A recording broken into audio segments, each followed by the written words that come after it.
Penyelenggaraan Kominfest di masa pandemi. Geraha Tama Pustaka yang ikonik. Kegiatan di Bank Sampah Bougainville.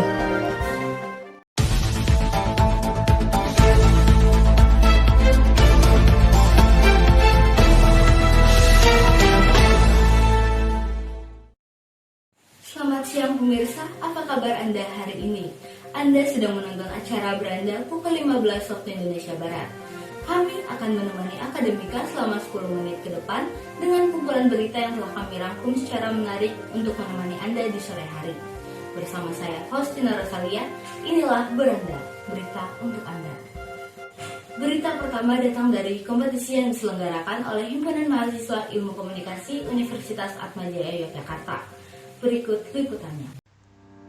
Kominfest merupakan salah satu kompetisi terbesar yang diselenggarakan oleh Himpunan Mahasiswa Ilmu Komunikasi FISIP Atmajaya Yogyakarta. Kompetisi ini bertujuan untuk mewadahi bakat serta kreativitas mahasiswa di berbagai perguruan tinggi di Indonesia. Tema yang diangkat pada tahun ini adalah Maturity, Managing Mindset and Tackling Taboos Around Sexuality. Managing Mindset and Tackling Taboos Around Sexuality gitu ya. Itu tuh sebenarnya berangkat dari kepekaan masyarakat tentang pendidikan seksualitas tuh masih kurang gitu. Jadi masyarakat Indonesia ya terutama ya masih berpikir bahwa pendidikan seksualitas itu adalah suatu hal yang tabu seperti itu. Kita lihat aja dulu kita waktu SMP dan SMA kita nggak akan mungkin kan dapat pendidikan seksualitas dari orang tua kita gitu kan, nggak mungkin. Mungkin kita dapat dari sekolah seperti itu, tapi masih banyak orang-orang yang menganggap hal yang tabu, bahkan kayak disensor atau bahkan seperti itu tuh hal yang tidak boleh dipertontonkan, hal yang tidak boleh diberikan gitu. Padahal sebenarnya enggak, karena hal itu sebenarnya penting banget buat anak-anak, terutama di masa-masa mereka yang umurnya tuh krusial banget gitu. Anak-anak SMP dan SMA kan sangat-sangat eksploratif ya, sangat-sangat mau mencari tahu banyak hal gitu. Nah di situ supaya mereka enggak mendapat pendidikan yang salah, jadi akhirnya Kominfest mengangkat tema ini agar anak-anak tuh mendapat pendidikan seksualitas secara benar dan agar masyarakat Indonesia itu juga paham bahwa pendidikan seksualitas itu sebenarnya nggak tabu kok gitu.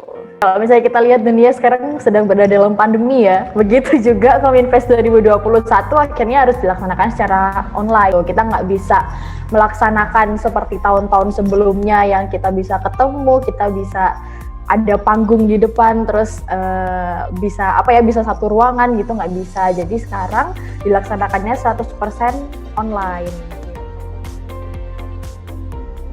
Adapun kegiatan Kominfest dimulai dari opening ceremony yang di dalamnya terdapat webinar, kemudian dilanjutkan dengan presentasi finalis, dan yang terakhir ada closing ceremony yang di dalamnya terdapat pengumuman juara dari peserta Kominfest.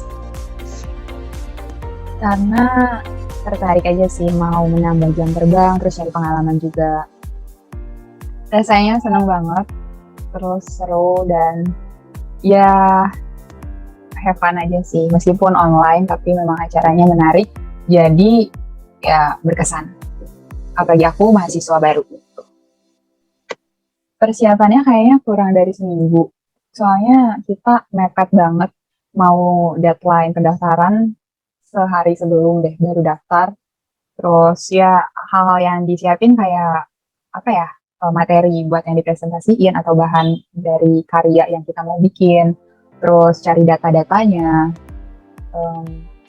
diskusi segala macamnya, apalagi ngerjainnya itu pas banget hari UTS, jadi hektik banget. Mewika melaporkan dari Yogyakarta.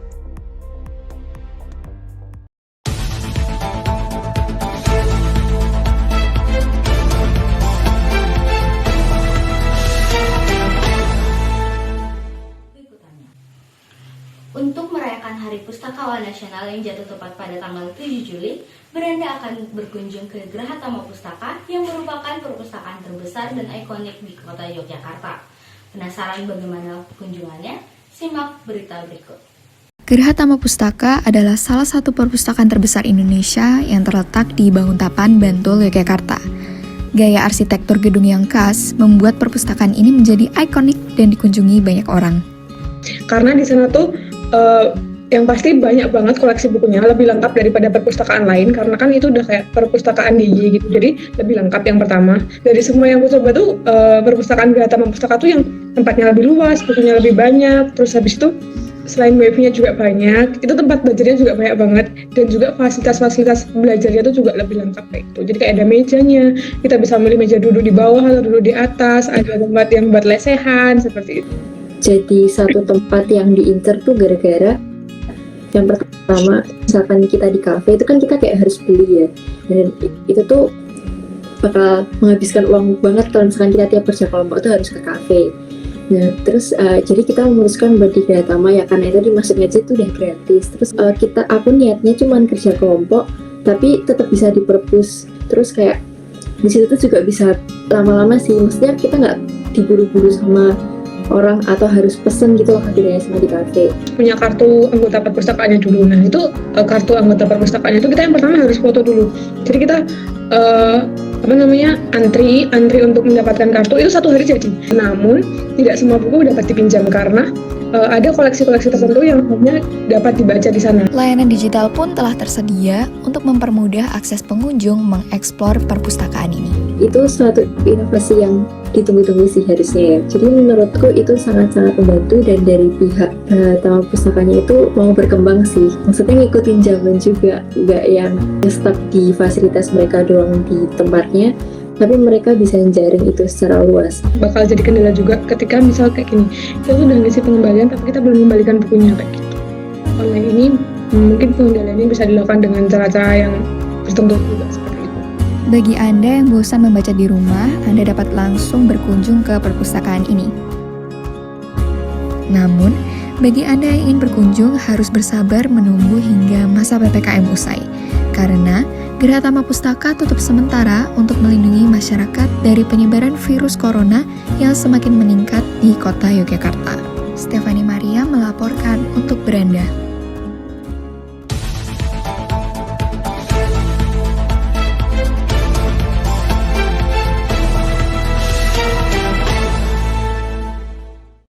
Berita terakhir hari ini datang dari Kota Magelang mengenai bank sampah yang terletak di daerah Jurang Gombo Utara, Kota Magelang. Bank sampah ini diprakarsai oleh warga sekitar. Penasaran bagaimana pengelolaan bank sampah ini? Simak berita berikut untuk Anda.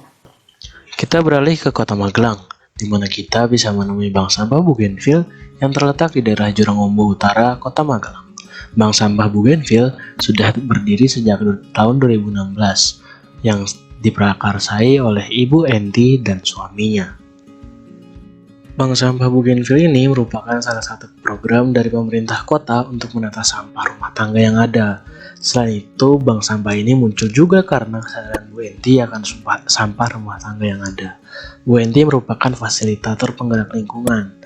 Nah, Bu Enti melihat saat ini daerah Magelang Kota sudah dalam masuk kondisi ke darurat sampah. Sampah-sampah yang ada di bank sampah ini telah dipilih dan dipilah antara organik dan anorganik. Sampai saat ini, bank sampah Bougainville telah memiliki 88 nasabah. Berikut, menurut Bu Eni, sistem yang telah diterapkan di bank sampah Bougainville selama 5 tahun tersebut. Di tempat kami di Bougainville itu yang sistemnya di bank sampah Bougainville adalah sistemnya menabung pertama. Kedua bisa ditukar dengan sembako. Ketiga bisa ditukar dengan kompos. Kalau menginginkan kompos ditukar dengan kompos karena tidak semua warga mengolah kompos. Nah, kemudian bisa ditukar dengan misalnya pengen kerajinan dibikinin apa gitu, ditukar dengan sampah. Jual diambil bank sampah Indo. Kemudian sampah organik kita olah sendiri untuk menjadi kompos. Kemudian yang bisa dibuat kerajinan, kita buat kerajinan. Setelah mendengar tanggapan dari Bu Eni, kita lanjut ke salah satu nasabah di bank sampah Bougainville yang sekaligus sebagai ketua RW di lingkungan Jurang Gombo. Beliau sudah 1,5 tahun menjadi nasabah di bank sampah Bougainville. Menurut beliau, apa aja sih keuntungan yang didapat?